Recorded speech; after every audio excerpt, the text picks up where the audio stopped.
Now, there's a lot of gardening advice out there, but today I'm going to talk through what has actually worked for me this season and what hasn't.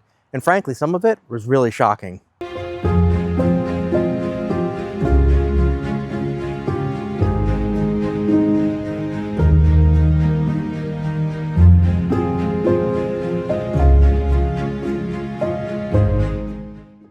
Hello and welcome to Sproutlogic Gardening.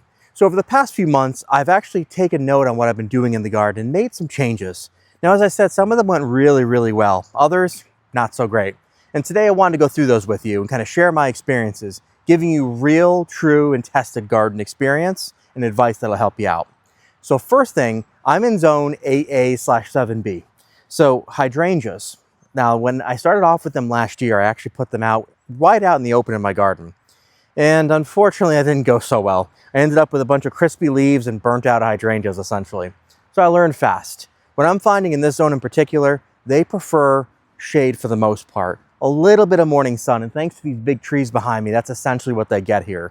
And my garden is east facing. So essentially the sun comes up and I get it throughout the day for the most part until about 4 or 5 in the afternoon in the summer. But thanks to these trees, they're nice and protected. And frankly, they've been flourishing. So you see explosive growth on them. Nice colors. Now these flowers are a little faded on this one, but so I got some new ones coming in here and also behind it as well.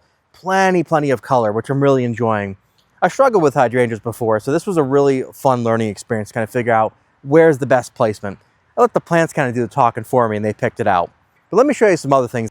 Now I did a video a while back actually on planting raspberries, not in the ground, but in pots. And so I initially planted a raspberry plant in here.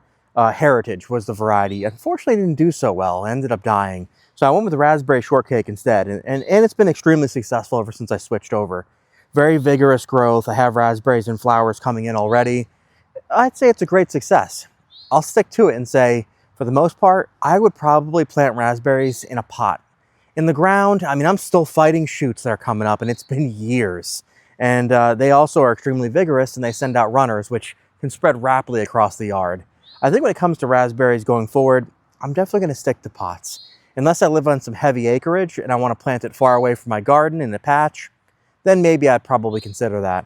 But, I mean, in this environment, very controlled, easy to take care of. I mean, it's pretty much hands-off. I don't really water it. It's hooked up to my irrigation, runs every so often, give it a little feed every so often, and honestly, it's been doing really well. So let me show you some other things going on in the garden. Now, I've mentioned this on a couple of videos, the no-dig method, and I will shout to the ceiling with this one. This is one thing, if you can take anything away from my videos, it's do this. Don't dig your beds. Add your compost and your slow-release fertilizers on top. Put natural layers of mulch, like leaves and wood chips, lay them down, and let nature do its thing. Let me tell you, I've been extremely happy with the results. I've noticed actually less disease prevalent in a lot of my plants, except for some other ones we'll talk about later on. But you know, for the most part, my plants are pretty much disease-free. They're growing very vigorously and they're just much happier.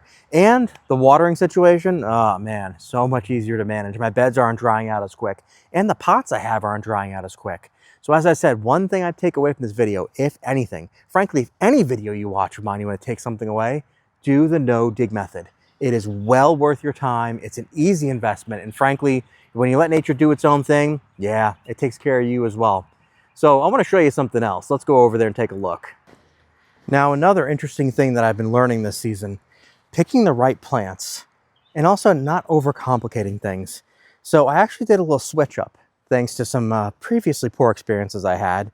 But for example, these petunias, they're always a win. They're easy, right? But I switched out to some other plants that are better for my area. And better for wildlife, by the way.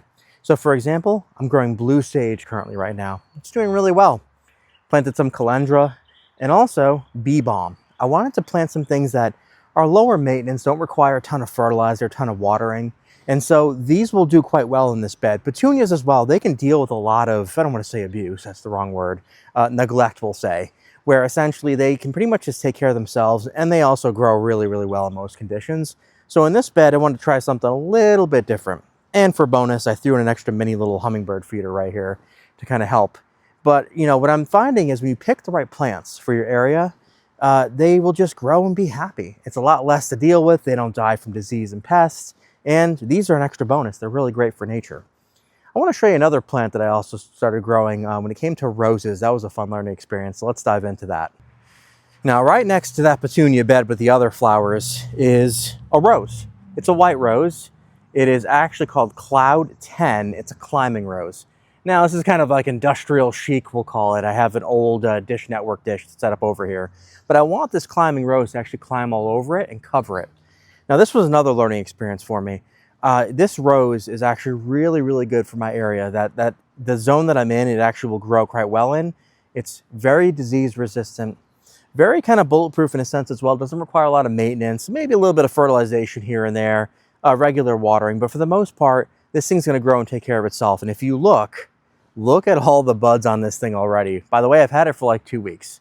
So it's doing really, really well. In fact, when I got it, it was about here. So the growth is great to see. Still following that no-dig method, right? Mounded it up, put plenty of nutrients in the soil, and then I put a good layer of mulch on top to protect it. But this is a learning experience for me because when you talk about roses, I do really thoroughly enjoy growing them.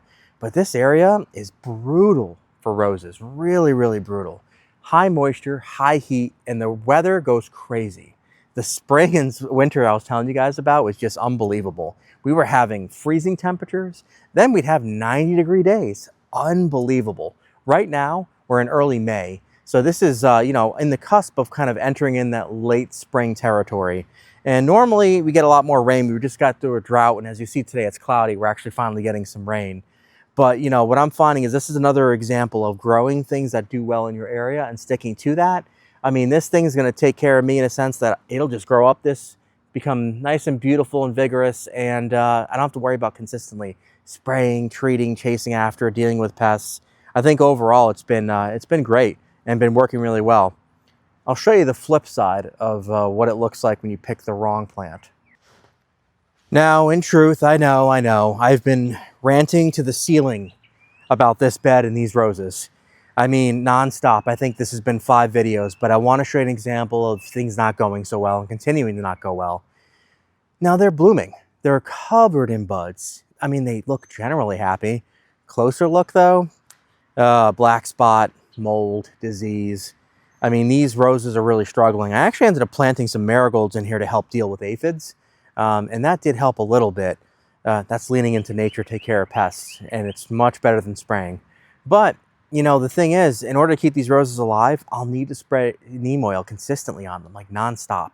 I don't really want to do that. That does affect bugs and stuff. But unfortunately, I have a choice here. I can just let them go, which is the choice I've made, to not spray and treat them. I've pretty much been trimming the leaves and trying to keep them healthy as best I can. But by the end of the season, these are coming out. I got something special coming, and I'll share that in a much later episode going into this bed here. But unfortunately, this is just a bad choice for my area. Hybrid tea roses do not do well in this zone. Today, it's warm, it's muggy.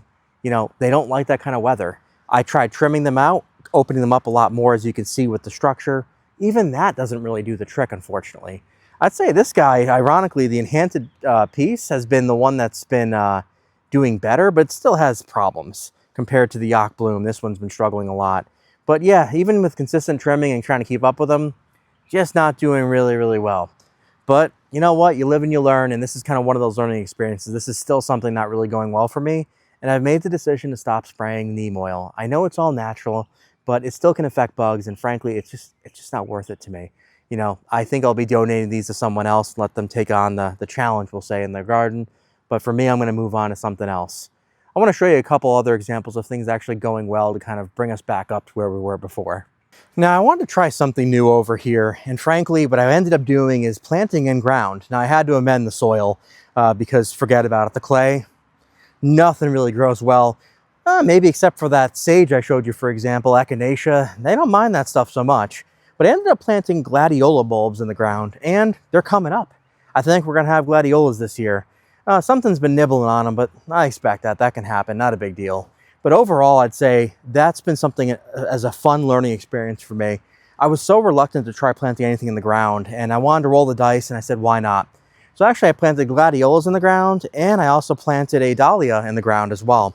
So I think that so far, so good. We'll keep an eye on it. But it seems to be doing quite well, and if all goes well, by the early summer, I'll have some really beautiful flowers coming in. Will I end up needing to probably dig them up at the end of the year? Yeah, they won't do well over winter for sure. It's too cold here, too wet. The bulbs will kind of rot, so I want to dig those out of the ground and protect them. Same with the dahlia. Definitely don't want to leave that in the ground. But yeah, I think this has been a fun learning experience for me and been going quite well. Same method. I wanted to do no dig, so I did a light dig up the ground, mixed up the soil, put down the mulch. I'm going to leave it alone. That's the idea. Just kind of leave it alone and add nutrients on top. But I might as well, since I'm over by this bed, to kind of talk about this bed. I want to get a closer shot and kind of show you what I've been working on over here too. Now, this bed has been a mixed bag of success, but I think there's a win and a loss to talk about here. The loss, I mentioned this before, but the Pope John Paul II rose, it's a hybrid tea. I did my research. Long story short, supposed to be disease resistant. No, this guy's suffering. And frankly, it's suffering worse than the other hybrid teas I have in the garden. This is probably something I'll go through the season, finish up, and then donate this rose as well, and probably put in another Bolero, which has been amazing. I don't have any problems with this thing. It's just chugging away.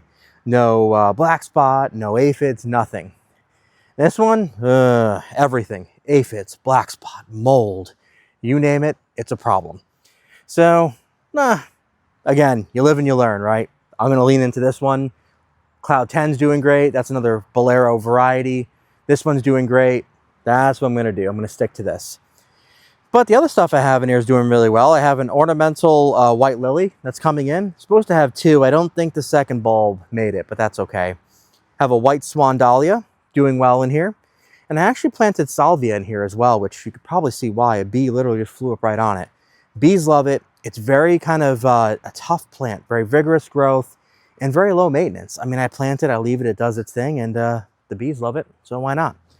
But yeah, I've actually really enjoyed this bed. The idea behind it was to have everything with white flowers. So when it's fully in bloom, you'll see that the entire bed is filled with white flowers kind of growing throughout it. We'll see how it goes. I think for me, sticking to that no dig method, I keep bringing it up and there's a reason for that. I will not be digging this bed out at the end of the year. Minus, I will need to grab the bulb. So it's kind of a unfortunate twist when you plant bulbs. You kind of got to dig them out depending on where you live. But for the most part, when I add compost and stuff next year, it'll be right on top. I'll take back the mulch really quick, add the compost, and put the mulch back on top just to protect it. But this has been going really well for me. And it's another kind of stick to what grows well in your area, and it'll reward you versus when you try to push your boundaries, nature wins 10 out of 10 times. I want to show you some climbers that I've been kind of growing this year, and that's been a fun experience trying to get them to grow up my back porch. So outside of the climbing rose, I have two other climbers that I'm growing. This is a Happy Jack clematis, and then I have my yellow jasmine that's growing as well. Now the yellow jasmine only flowers in the spring, so I kind of know right now this is where it puts on its vigorous growth. The idea is I wanted both of these kind of grow up alongside the back porch and kind of fill it in. The clematis has been doing really, really well. Now, a little trick with this, I'll tell you, these require very, very tough drainage, meaning that they need to be completely able to drain through and not sit in wet soil. I ended up having to add clay balls and things to the soil just to help with that. No dig method nonetheless. I went ahead and put the soil in. I'm not going to touch it. When I go to add things, it'll go on top and that's about it. But the clematis has been doing really, really well. What I'll probably see is flowering in the summer. So early summer, probably July, August. But for the most part right now, this is when it's kind of putting on its green growth, and I'm already seeing buds coming on, frankly, a ton of them to be honest. So this will be something fun to kind of see and grow as the summer goes on. Now, will these both fill in the entire back porch? No, they won't. But I think they'll be pretty close depending on how much green growth they're able to put on. But climbers have been a fun experience for me too. And I picked varieties that were, again, bulletproof, very tough, and that will do really well in my area. And so that's why you're seeing they're very successful. And, with clematis, one other important thing to note, they want to make sure that their feet are nice and cool, which is why I have the mulch and stuff on top, but they want to be up in the sun. So as long as the green growth is getting plenty of sun and the bottom is cool, you'll be happy. If not, with pots, that could be tough, I realize, but that's why I made sure to put plenty of mulch on here. So I guess I want to show you one more thing that's been going really well in the garden too. Well, this has been a large part of many of my videos, but I like to call the wildflower kind of meadow or part of the garden. Mainly it's cornflowers, that's okay.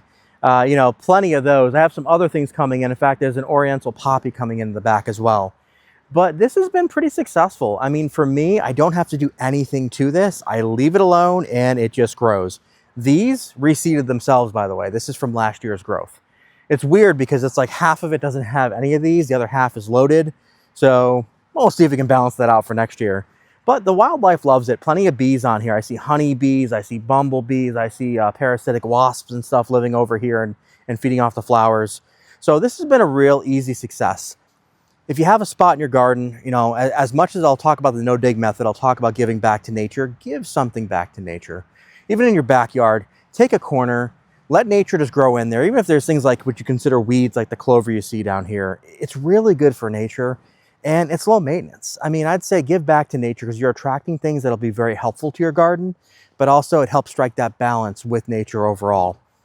Now, I guess one last thing I'll kind of take you over to and we'll wrap up this video. But yeah, I'd say this has been a great success as well.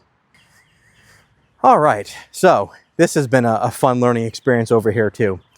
So my buddleia, at the beginning of the season, I thought was gonna die. It looked horrendous. But thanks to the crazy season we had with spring and winter, I mean, it was getting beat up. It got hit with probably 4 or 5 different frosts and then really warm temperatures, so it would start growing out and then immediately get hit again with frost. So it was brutal for everything in the garden. A lot of the spring flowers just really didn't do well this year. But hey, that's okay. Things are doing much better now, and this guy's coming back for sure. The chamomile, the Roman chamomile, you already know that story, but that's a funny one. If you go to grow it, just take some advice from me here. Give it a couple years. It'll take a couple of years at least to start flowering. This is year 2, and you're seeing it's sprouting flowers. Not much. It'll do a lot more next year, actually. But yeah, this has been a fun learning experience in this area, especially for these 2 things. And then, of course, I did plant another yarrow. And, you know, again, trying to stick to things that are more friendly to nature, that are less maintenance and easier to deal with. And so I stuck with yarrow. I really enjoy yarrow, and it's great for bees and butterflies. The sweet peas, we'll see what happens. These are sweet pea flowers, royal purple. This is a spring flower. Unfortunately, it's been very warm. Like right now, it's like 80+ degrees. They don't really like this kind of weather. So honestly, what I expect to have happen is green growth and then they die off, go right to seed.